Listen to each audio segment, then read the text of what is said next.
Notice I didn't say happy independence. I cannot say happy independence because it is in reality misnomer. Because the two words happy and independence are not true. Because the reality speaks. Nigerians are not happy, neither are they independent. So I can't greet you happy independence. And every fact, everything that surrounds us speak to it. One of it is from the name itself, Nigeria. A country that is truly independent will start from naming itself indigenously, or natively speaking, you name yourself. So for the fact that we have not been able to rename ourselves, let's stop the packaging and let's tell ourselves the truth. 63 years of packaging, no independence, nothing happy about it, okay? So it's just 63 years of packaging. We are not happy and we are not independent. So look at countries, how they progress, because they started by taking charge. Some of the signs that you are truly independent include taking charge of everything.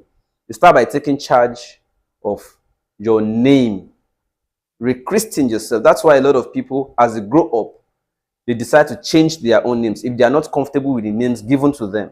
When they make inquiry about how was I named, and they say, oh, it's not stranger that just came and said, no. What is the meaning of that name? Oh, I'm not comfortable with it because my reality speaking, my reality, my personality type, everything around me, my uniqueness are not in tandem. They are, in fact, in contrast to the name. So people just go out there, effect change of name to show that they are now in charge of their own life and destiny, knowing themselves. They have discovered themselves, they have known themselves, and they can now decide for themselves. So for the fact that we are not yet able to determine our own name by ourselves, other than the one bequeathed to us or the one imposed on us, no independence yet. And that is one. I've mentioned the name. Look at countries like Burkina Faso. They looked inward, changed the name imposed on them by their colonialists. They then changed it. Burkina Faso. They look for indigenous word that captures their uniqueness as a people and renames themselves. Even Gold Coast, they changed to Ghana. That is the beginning. So for the fact that we weren't able to even take the very first step of renaming ourselves, there was no independence in the first place. It was only ceremony. So we've been packaging it all along. 63 years of nothingness. 63 years of packaging. No independence. That's one. Number two, look at the language we are communicating in. The language that unites all of us. All the ethnics. The language that unites us is still foreign. It's still the language of the colonialists. So where's the independence? That's true. 63 years we couldn't find official language indigenous or native to us. That's not independence. Even faith, the faith we practice, all imported. You are either a Christian or a Muslim, both imported. We are yet to get to the point where we independently decide for ourselves. This is what we should hold as of. So for as long as we are still fighting over the one imported for me, my region, is better than the one imported for your own parents, where you come from, to determine God for us, well, then we are not yet in the. We still fight over these things. Even economically speaking, the fact that our crude still has to go and be refined abroad before they are returned to us, and we buy at expensive rates, we are not, economically speaking, we are not independent. So tell me one thing that makes us independent, and tell me one thing that makes it happy. I've mentioned the name, I've mentioned economy, I've mentioned the language you speak, I've mentioned the faith you practice, even constructions, professions. Until you see the Chinese, until you see the CCEC, until you see the Julius Berger, we don't believe we have engineers that can build our roads by ourselves. So all the things around us are still imported. Everything, almost nearly everything is imported. So where is the independence, and what is happy about the situation or the circumstance? None, right? Okay, so let me now come to, even after they claim to have handed over, because if you say, oh, at least we now govern ourselves, hey, that is also some kind of fallacy. It's a make-believe. The fact that we still have to copy their democracy, we still have to copy their laws. Our laws are not made by ourselves to capture our uniqueness and govern us as who we are. We are still quoting Lord Atkinson, Lord Lenin. So our laws are still borrowed. Everything even the way our lawyers dress in court is still imposed. So legally speaking, we are also, even politically speaking, the democracy we copied, we didn't even copy them well. So the blend of democracy we have is an adaptation that is a corrupted version of democracy. So everything about us is not independent. Everything about us is still subset or sub. We are still a colonial, we are still a colony. Is it? Yeah. Or is it a protectorate? That's what we are. So nothing independent about us. So let's rule it out. Nigeria is neither happy nor independent. So that said, let's now come to the people that we put there claiming they are for us or they are our people in government. Let's come to that right now. You will notice that whatever they do are still like palliatives, because the country Nigeria is built on palliatives. Nigeria is built completely on palliatives. Starting from the independence itself, you will notice that nothing changed. They are only giving us palliatives. So the people who are there maintain palliatives. No country succeeds on that. No country succeeds on palliatives. And you will notice that that's what they have been doing. Every time you hear palliative, palliative, palliative. And the problem with palliatives is that it doesn't last. It's only temporary. They will now say, oh, don't do the right thing. Just give palliative so that another person will come and also face another problem and give palliative. They are only cushioning. They are not solving fundamentally what the problems are. Look at the last time they were sharing rice. The rice they shared, I didn't see anybody that got the rice. I did not see. And even the people they may have shared it to, I'm sure they have finished the rice within a week. They are looking for another thing to eat. The other time, you saw the video of a party chairman in Ondo State beating a female commissioner for hoarding the rice. Anytime they share something, notice the pattern. Anytime government comes out to share something, that thing becomes scarce afterwards. And we should stop taking palliatives from these people. Going forward, we should stop accepting, we should always condemn it. The other time that Kwabiodun went to share money in Ogun State, money became scarce after that. Anytime during election, they share money. Immediately after sharing the money, that money becomes scarce. When they share rice, that rice will become scarce and expensive after sharing it. And it will never go round. Stop sharing palliative. Give people the enabling environment to thrive by themselves. Let there be good roads so that people can go to farm, bring their farm produce. In fact, give them security so that they can go to farm. Give them good roads so that they can go to farm by themselves and bring their products out. Give them electricity so that they don't have to waste money buying fuel to power generators. You will say that you don't need to share. Government does not need to be competing with NGOs to do charity. Because it's laughable that Kwabiodun will share rice. And the people will be rejecting the rice. They don't give us rice. Give us good road. We'll get our food by ourselves. Give us good road. They will now share one bag of rice. Few bags. Take photo and say they have shared palliatives. 5 billion gone. What happens to giving these people good roads so that they can go to farm by themselves? No government survives on tokenism. No country develops on tokenism. So for as long as you have people who are giving this token, this handout, they don't want you to prosper. They want to maintain you at that level and be giving you hand to mouth. It's called hand to mouth giving.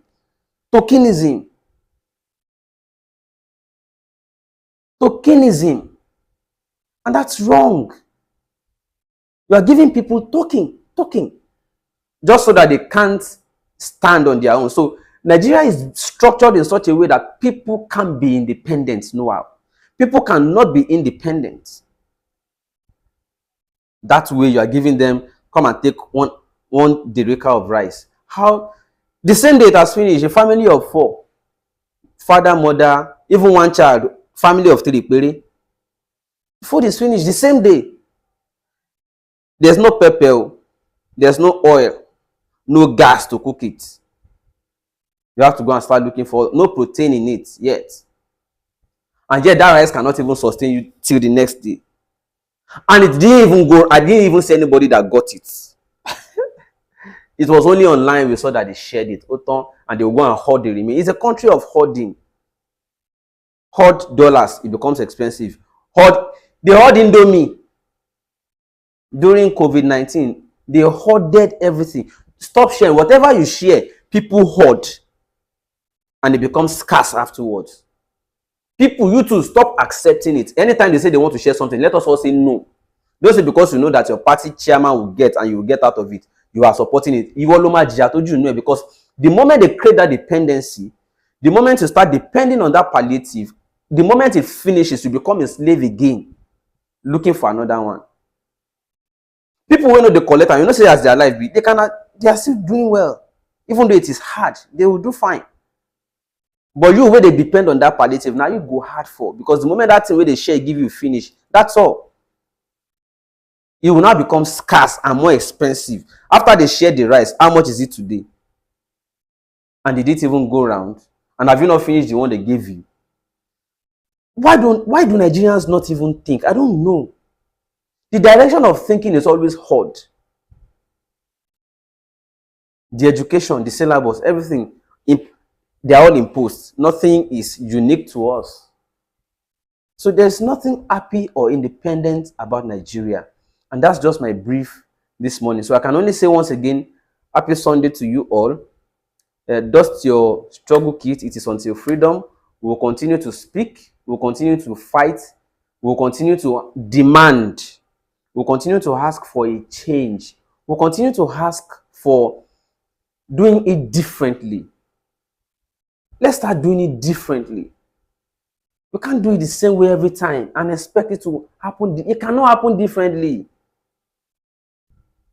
It can't be different if it is the same people doing it the same way. It can never be different. 5 billion naira for state. That is aside of allocation of every month too.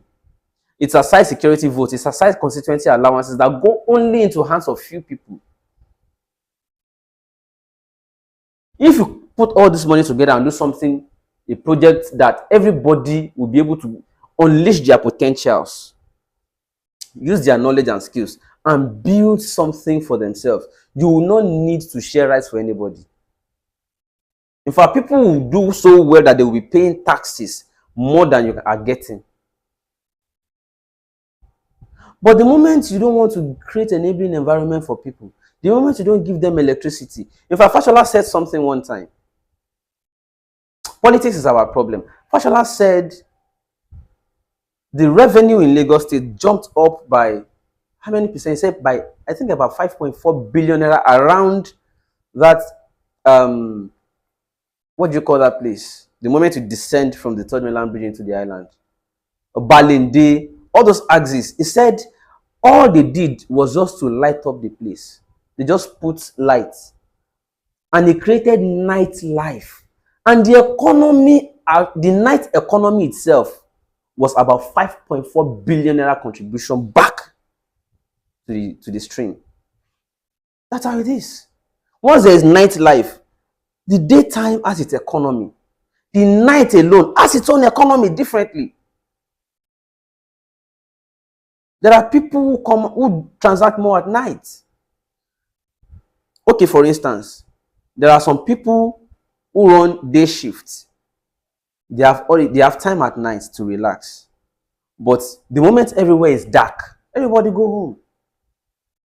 But when there is light everywhere, the restaurants will sell. The places where people can go and have their fun at night will sell. And that economy is almost double what happens in the daytime.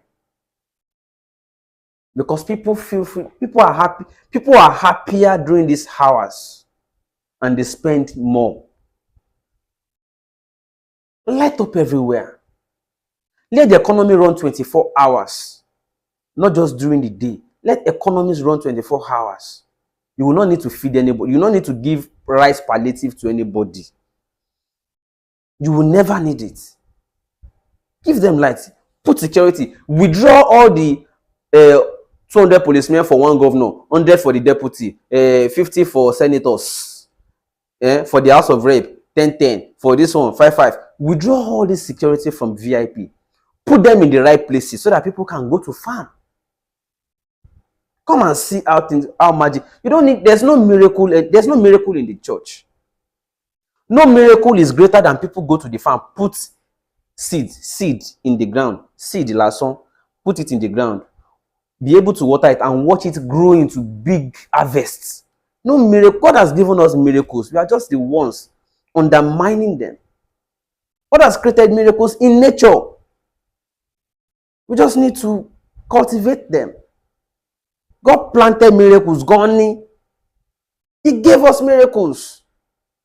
But we ignore the miracles. We are looking for artificial ones that they used to deceive us in church and everywhere. No. No miracle is greater than you create something and you nurture it. It develops into, into a marveling outcome. There's no miracle greater than working. But how will people work in an unsecure environment? How will people work in an environment where there's no road to even move? You are discovering every time you want to go out, you are first thinking about the road. To limit you want to limit how much you move. And you need to move. You see? So, people want to work. There's no electricity. They need electricity to power up their little computer engine, this and that, to create. There's no electricity. And the moment, I will answer you, bro. Mr. Abiodun Akonbi, I will answer you. Today is Sunday. My wife has gone to church. The moment I finish this broadcast, I'm going to pick her from the church. We are going to another church. Do you understand it now?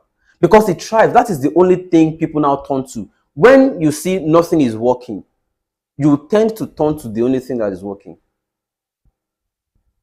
And why does church work? Why is church working fine? It's because there's money regenerating every Sunday, every service, every crusade that is helping the church to sustain. Some people go to church because that is the only avenue they have to wear fine dress. Some go to church because that is the only avenue they will be happy, they will jump, they will dance. They will see other people and laugh together. In fact, some go to church because they want to go and charge their phone. There's no light at all.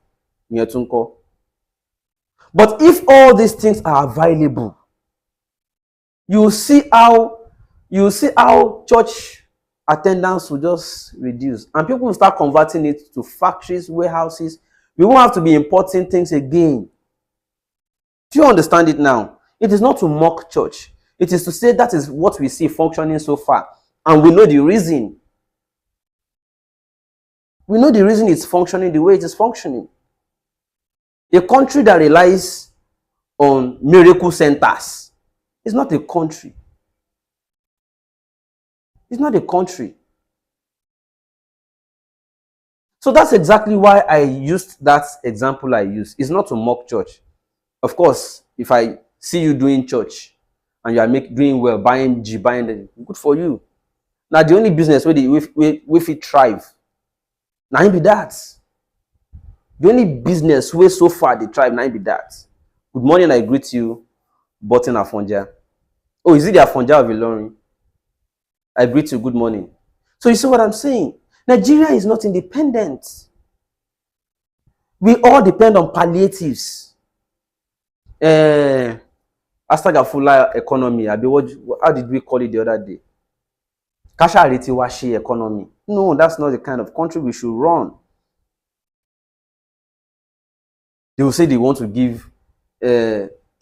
Sometimes you just listen to announcement and you'll be like, the multi-billions you are wasting on giving cup of rice to people that will still be hoarded, and immediately after you share that rice, it will just become scarce and expensive.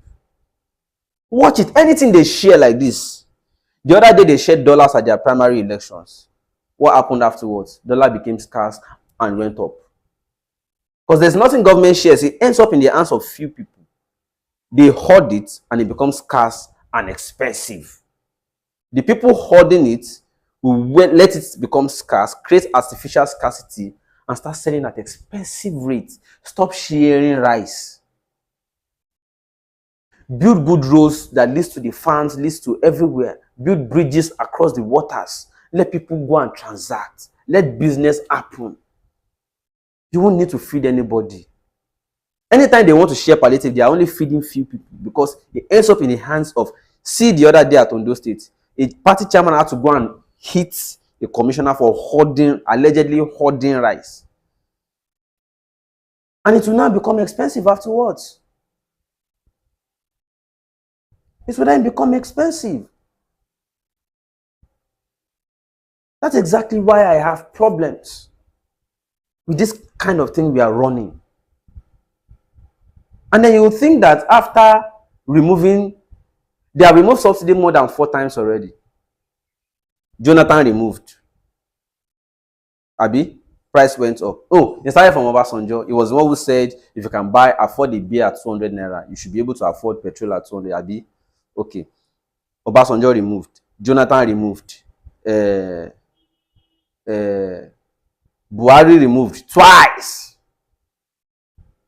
Tinubu now came and said he has also removed. Okay, you have been removing. Prices have been going up. But what do we get for it? Where are the roads? Look at Ogun State. Ogun State, especially Ota, has the second highest highest industries. That is the second highest industrialized local government after Ikeja in Nigeria. But go to Ota. No, which road leads to Ota? Which road goes to Ifo? Go there now. People want to go to farm, people want to go to industries, people want to go to work. The roads are terrible. And you will have to wait for Sukuk bond before you can build road. Is that independence? You have to wait for, but we have the money. Each time they declare, oh, we have recovered so billions. Another time they say, oh, they have recovered so billion that was not declared or reported or that was not remitted. Each time we hear all these things, it creates further problems. Because where does the money end up? Where does it end? We don't see it. We see each time they recover fund, we always borrow more to do nothing. Yeah, Buhari borrow. So he borrowed from Benin Republic. Borrow so he won't go borrow from Benin Republic. Giant of Africa. Okay, we have removed subsidy. You are now giving to governors. Those ones will now take photo with 1 bag of rice and smile for the camera. 500 billion gone. No, 5 billion naira gone per state. Put this money together, fix roads now. Put this money together, give us good electricity now. Put this money together, create infrastructure now, and let people thrive on their own now. And now, I beg you. Anytime they say they want to share something again, let us attack it. Don't share. Commit it to one project. Let us all monitor it and see that it comes to fruition. Simple. Don't share money. You are just using the money to pacify your party people. It's not going to anywhere. It's not going anywhere. Anything that they share like this, bam. Whenever they share money like this, the money will become scarce. If they share rice, that rice will become scarce and expensive. There's nothing they share that doesn't become scarce and expensive. Stop sharing. Give infrastructure to people. So that's just all I have to say. My takeaway from now is, number one, nothing is independent in Nigeria, from the name to the language we speak, to the faith we practice, to everything around, to the economy. We still take our crude abroad to refine and bring back to buy at expensive rates. Nothing is independent about us, and nothing is happy about it. Nothing is happy about it. Nothing is independent about us. And that's exactly why we can't continue like this. So that's number one. We are not independent, neither are we happy. Number two, going forward, stop sharing palliatives. No country develops on palliatives. No country develops on charity. Countries develop based on fundamental plans and structures that create enabling environment for people and potentials to thrive. Says Fini. I hope this message meets all of you well. Happy Sunday once again. Shegun Lo here. I'll see you another